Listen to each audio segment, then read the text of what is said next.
آج ہم جس سلسلے کا آغاز کر رہے ہیں وہ جادو کی اس قسم کے بارے میں ہے جو ہنستے بستے گھروں کو کھنڈر بنا دیتی ہے، جسے دنیا سحر تفریق کے نام سے جانتی ہے۔ یوں تو یہ سلسلہ ہزاروں سال پہلے بابل کی گلیوں سے شروع ہوا۔ السلام علیکم، میں ہوں طارق گرایا اور آپ دیکھ رہے ہیں اردو قلم راز۔ اس سے پہلے کہ ہم اس داستان کی گہرائی میں اتریں، اس سے گزارش ہے کہ چینل کو سبسکرائب کر لیں اور گھنٹی کے بٹن کو دبا دیں تاکہ ہماری ہر نئی آنے والی ویڈیو تک بر وقت پہنچ سکے۔ میرا نام ارسلان ہے۔ میں کبھی ان باتوں پر یقین نہیں رکھتا تھا۔ میرے لیے جادو ٹونا صرف کہانیوں کی حد تک تھا، لیکن پھر میری زندگی میں ایک ایسا طوفان آیا جس نے میرے گھر، میری محبت اور میری عقل کو راکھ کر دیا۔ یہ کہانی کسی اور کی نہیں، میری اپنی آپ بیتی ہے۔ میری شادی سارا سے ہوئی۔ ہم دونوں ایک دوسرے کے لیے پاگل تھے۔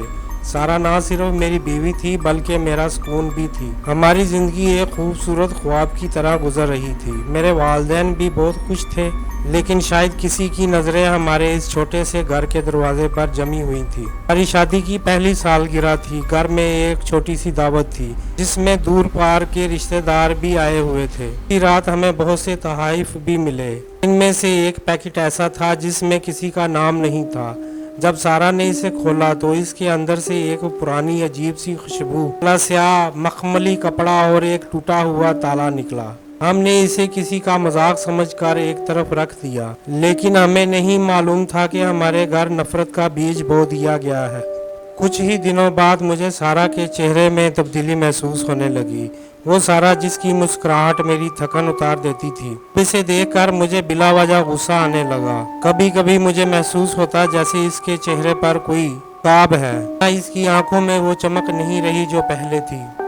ایک دن میں کام سے واپس آیا تو سارا نے میرے لیے چائے بنائی۔ پتہ نہیں کیوں چائے کا پہلا گھونٹ بھرتے ہی مجھے ایسا لگا جیسے اس میں زہر ملا ہو۔ میں نے پیالی زور سے پٹخ دی اور اس پر چیخنے لگا۔ وہ حیرت سے مجھے دیکھ رہی تھی۔ اس کی آنکھوں میں آنسو تھے، لیکن مجھے اس کے آنسوؤں میں دردی نہیں بلکہ اداکاری نظر آ رہی تھی۔ جادو اپنا اثر دکھا چکا تھا۔ سحر تفریق کا پہلا وار یہ ہوتا ہے کہ میاں بیوی کو ایک دوسرے کے وجود سے بدبو آنے لگتی ہے۔ مجھے سارا کے پاس بیٹھنا دوبار ہو گیا۔ جب بھی وہ میرے قریب آتی میرا دل متلاتا اور مجھے ایسا لگتا جیسے کمرے میں کوئی مردار چیز پڑی ہوئی ہو۔ یہی حال سارا کا تھا، وہ جو میرے بغیر ایک پل نہیں رہتی تھی، اب میرے کمرے میں داخل ہوتے ہی دوسرے کمرے میں چلی جاتی۔ ایک رات میری آنکھ کھلی، کمرے میں گپ اندھیرا تھا۔ میں نے دیکھا کہ سارا بستر کے کونے پر بیٹھی دیوار کی طرف منہ کر کے کسی سے باتیں کر رہی ہے۔ اس کی آواز سارا کی نہیں تھی، کوئی باری اور کرخت آواز تھی۔ میں نے اسے پکارا، سارا تم کس سے بات کر رہی ہو؟ وہ آہستہ سے مڑی، چاند کی ہلکی سی روشنی اس کے چہرے پر پڑی۔ اس کی آنکھیں بالکل سفید ہو چکی تھی اور اس کے ہونٹوں پر ایک شیطانی مسکراہٹ تھی۔ ارسلان تم ابھی یہاں ہو؟ تمہارا وقت ختم ہو چکا ہے۔ اس رات کے بعد میرا گھر نہیں رہا۔ ہم ایک ہی چھت کے نیچے رہتے تھے، لیکن ایک دوسرے کے جانی دشمن بن چکے تھے۔ وہ جو ہمارے درمیان دیوار بن کر کھڑا تھا، وہ تالا جو ہمیں تحفے میں ملا تھا، اس کا راز کیا تھا؟ رات کے 3 بج رہے تھے۔ پورے گھر میں قبرستان جیسی خاموشی تھی، سوائے اس گھڑی کے جو تھوڑے کی طرح میرے سر پر بج رہی تھی۔ میں نے کروٹ بدلی تو دیکھا سارا کا بستر خالی تھا۔ دل ہول کر رہ گیا۔ پہلی بار نہیں تھی، پچھلے 1 ہفتے سے سارا آدھی رات کو غائب ہو جاتی تھی۔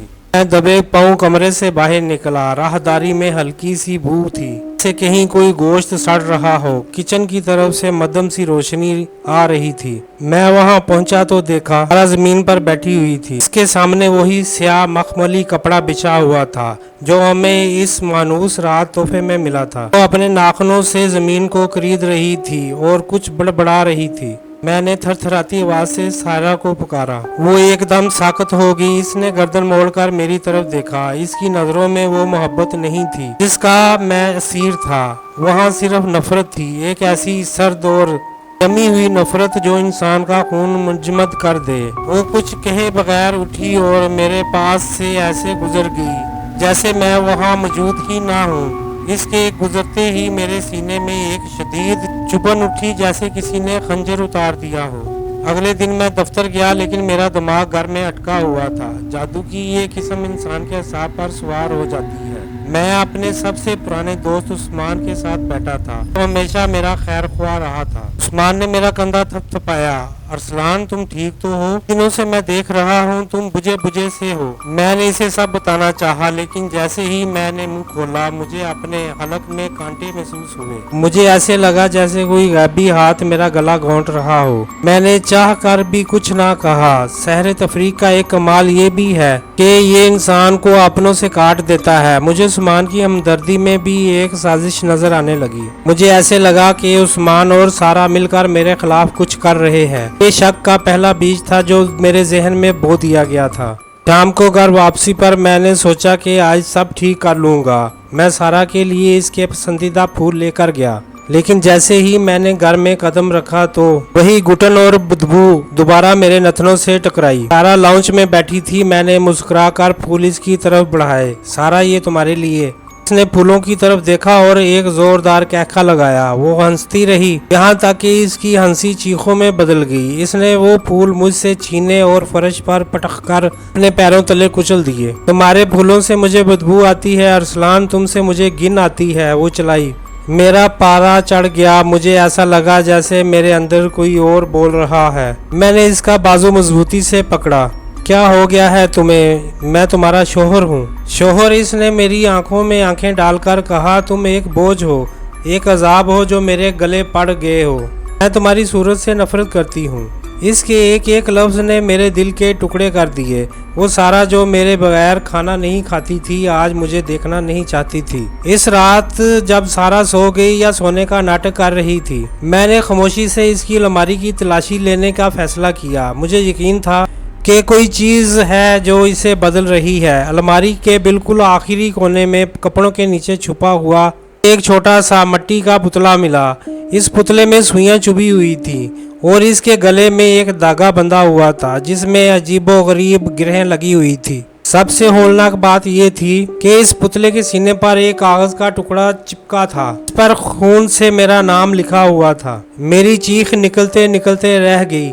ابھی میں وہ پتلا ہاتھ میں پکڑ کر کانپ رہا تھا، پیچھے سے ایک بھاری آواز آئی، وہیں رکھ دو ارسلان ورنہ تم صبح کا سورج نہیں دیکھ پاؤ گے۔ میں نے مڑ کر دیکھا تو وہاں سارا کھڑی تھی، لیکن وہ سارا نہیں تھی۔ اس کا قد غیر قدرتی طور پر لمبا ہو چکا تھا اور اس کا سایہ دیوار پر ایک ہیبت ناک شکل اختیار کر رہا تھا۔ میرا جسم برف کی طرح ٹھنڈا پڑ گیا تھا۔ سارا کی وہ آواز، وہ ہیبت ناک سایہ، میں نے سوچنے سمجھنے کی ہمت کھو دی تھی۔ وہ مٹی کا پتلا میرے ہاتھ میں تھا جس کی سوئیاں اب مجھے اپنی پوروں میں چبھتی محسوس ہو رہی تھی۔ میں پلٹا اور بغیر پیچھے مڑے دروازے کی طرف بھاگا۔ سارا کی خوفناک ہنسی کی آواز راہداری میں گونج رہی تھی، جیسے وہ مجھے بھاگنے کا موقع دے رہی ہو، یہ جانتے ہوئے کہ میں اس کے جال سے باہر نہیں نکل سکتا۔ میں نے گاڑی نکالی اور سڑک پر اندھا دھند دوڑانے لگا۔ مجھے نہیں معلوم تھا میں کہاں جا رہا ہوں، بس اتنا پتا تھا کہ اس گھر میں موت رقص کر رہی تھی۔ اچانک گاڑی کی ہیڈ لائٹس کی روشنی میں مجھے سڑک کے کنارے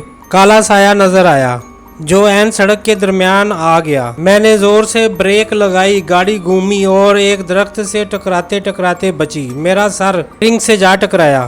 جب میری آنکھ کھلی تو سامنے ایک چھوٹا سا کچا کمرہ تھا جہاں اگربتیوں کی تیز خوشبو پھیلی ہوئی تھی۔ میرے سامنے ایک بزرگ بیٹھے تھے جن کی سفید داڑھی اور روشن آنکھیں مجھے پرسکون کرنے کی کوشش کر رہی تھیں۔ بیٹا بہت دیر کر دی تم نے آنے میں، بابا جی کی آواز میں ہمدردی تھی۔ میں نے لرزتے ہاتھوں سے وہ مٹی کا پتلا ان کی طرف بڑھایا۔ بابا جی یہ میری سارا کی الماری سے ملا ہے، وہ مجھ سے نفرت کرنے لگی ہے۔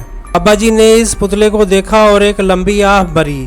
انہوں نے ایک پیالے میں پانی لیا اور اس پر کچھ پڑھ کر دم کیا۔ سے ہی وہ پانی پتلے پر پڑا، اس سے سیاہ دھواں اٹھنے لگا۔ یہ سحر تفریق ہے ارسلان، وہ سنجیدگی سے بولے، لیکن یہ کوئی عام جادو نہیں ہے۔ ایک قبرستان کی اس مٹی سے بنایا گیا ہے جہاں دو دشمنوں کو ایک ساتھ دفن کیا گیا ہو۔ اس جادو کا مقصد صرف تم دونوں کو جدا کرنا نہیں ہے بلکہ تمہیں ایک دوسرے کے ہاتھوں قتل کروانا ہے۔ میری ریڑھ کی ہڈی میں سنسنی دوڑ گئی۔ لیکن بابا جی ہمارا دشمن کون ہے؟ ہم نے تو کبھی کسی کا برا نہیں چاہا۔ بابا جی نے تسبیح کے دانوں کو تیزی سے گھمایا۔ دشمن باہر کا نہیں ہوتا بیٹا، اکثر وہ ہوتا ہے جو تمہارے ساتھ دسترخوان پر بیٹھتا ہے۔